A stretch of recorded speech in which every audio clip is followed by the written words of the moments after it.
Bueno, buenos días, gente de Palermo. Mi nombre es Juliana Koenigsberg. Estuve en el encuentro latinoamericano del año pasado con mi proyecto personal que es Sketchbooks, sketchbookset.ar. Y hoy les quería traer algo distinto. En su momento había hablado sobre los distintos tipos de sketchbook, tanto los de estudio como los íntimos. Y hoy les quería traer los sketchbooks como nuevas herramientas pictóricas de nuestro siglo.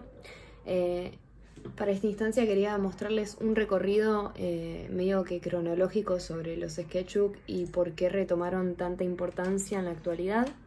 En un principio podemos ver los sketchbooks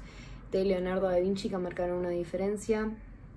en poder comprender a este hombre y los procesos creativos que tenía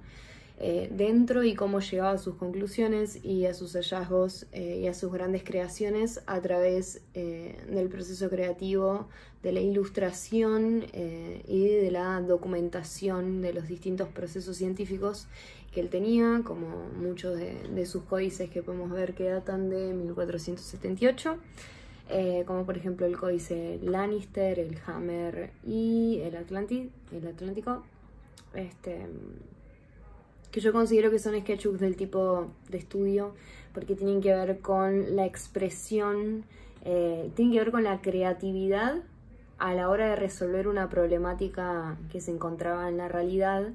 por ende que tenía que ver con cómo él proyectaba la realidad o cómo él veía el mundo y cómo podía generar una innovación o una creación para poder cambiar ese mundo en el que él vivía. Después nos encontramos con uno de los sketchbooks de Rembrandt, que en la actualidad se exponen en conjunto con sus obras y que se utilizan en el recorrido de curaduría en muchas de sus exposiciones en la actualidad. Después nos tenemos,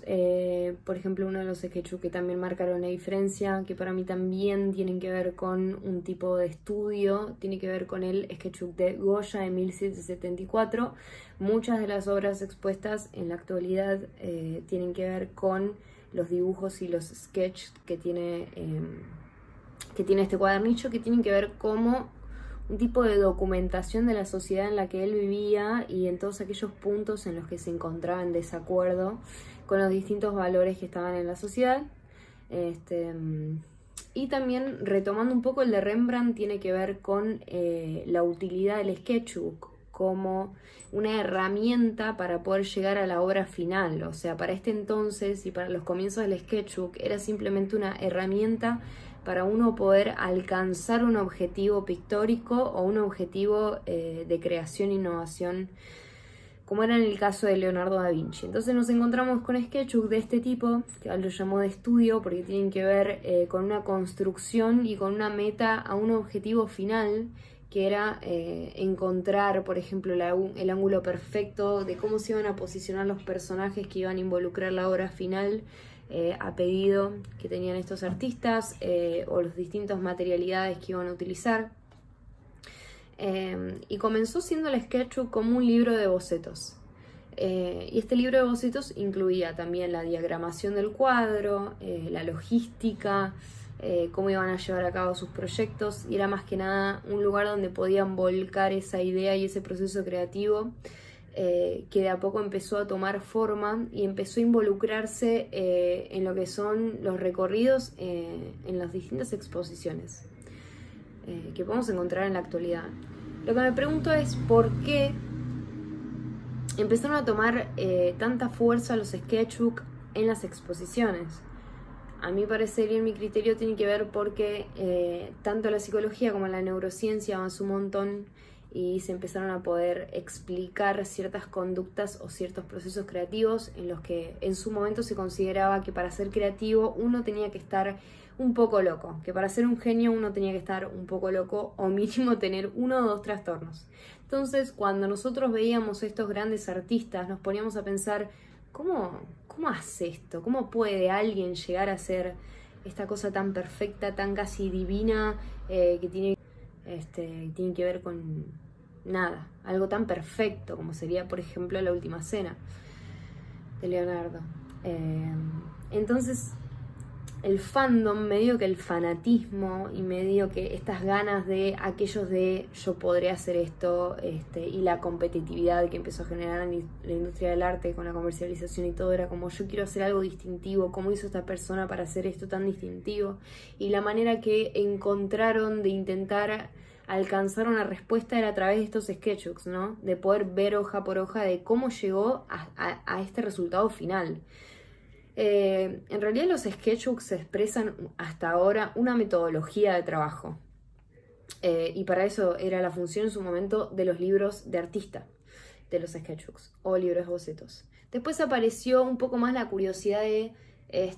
bueno, me encanta este artista, quiero conocerlo más, quiero entrar dentro de su cabeza, me interesa, quiero tener una idea de lo que hace y por qué hace lo que hace, qué es lo que lo motiva a su deseo, qué lo mueve y cómo puede llegar a expresar tanto de algo que me represente, ¿no? Y ahí encontramos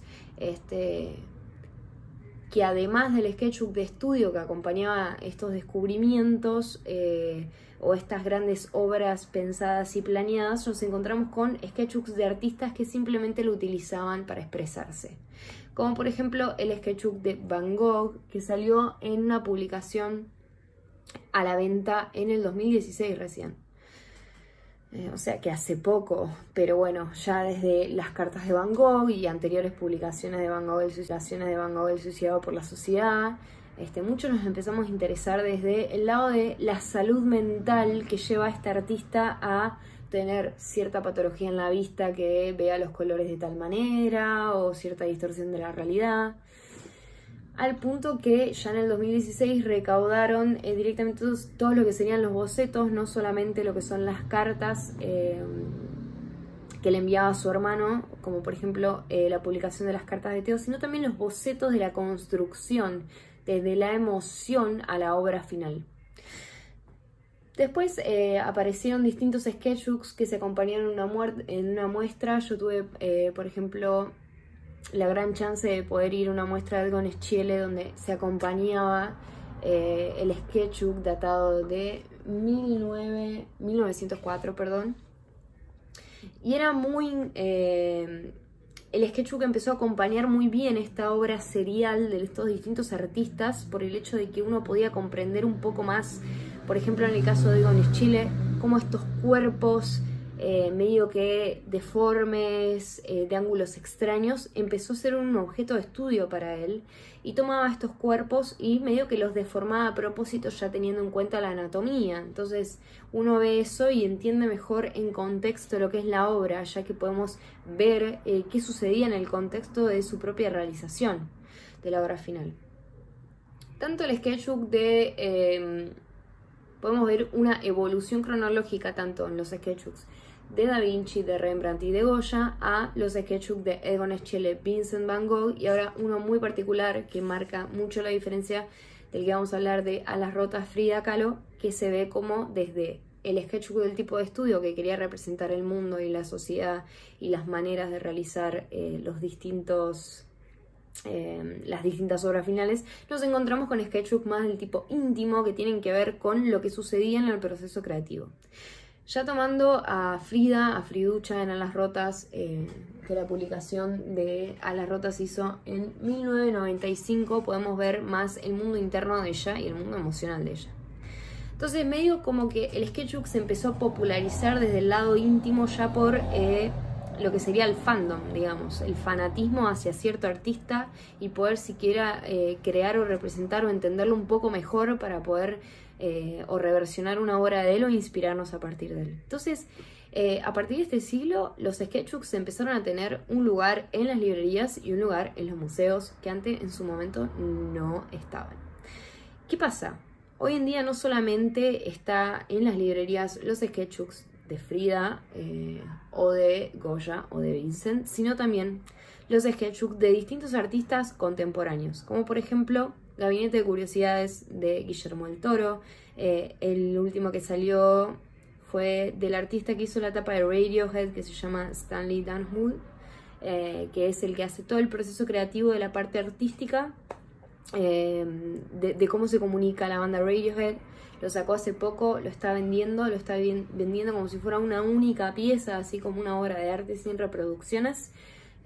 a un costo de $5.000 creo que era, o 5.000 euros, no recuerdo. Y también el de Mike Mignola, que es el creador de Hellboy, el ilustrador, sacó uno que se llama Las ilustraciones de cuarentena, Sketchbook of Quarantines, que es toda la composición y el desarrollo de los distintos personajes con el que él está habituado a realizar. Entonces, ¿qué sucede? O sea, el fandom o la admiración por estos artistas impulsó que los sketchbooks tengan un lugar en la actualidad tanto en los museos como en las librerías. Y muchos artistas actuales están vendiendo tanto como obra única o como reproducciones o masivas o de pocas copias sus propios sketchbooks. Entonces no podemos obviar que los sketchbooks en la actualidad están teniendo una marca muy fuerte. Nos estamos acoplando a distintos sketchbooks y esto está sucediendo en el mundo del arte. También creo que este énfasis en el sketchbook tiene que ver un poco con la diferencia entre lo digital y lo analógico, y que es como que se intenta recuperar en un punto como estas técnicas olvidadas que no pueden ser representadas de manera digital, porque un sketchbook analógico es muy difícil poder representarlo porque pierde esa esencia y es casi que un diario íntimo en la actualidad. Entonces creo que estaría bueno poder empezar a plantearnos el sketchbook como si fuera realmente un libro de artista, donde cada página tiene un porqué, tiene una construcción detrás y tiene que ver con aquel mundo interno del artista, y que hoy es una salida monetaria también, o sea, es algo que se está vendiendo y me gustaría poder charlar eso y comunicárselo a las personas, o sea, mostrarles esta cronología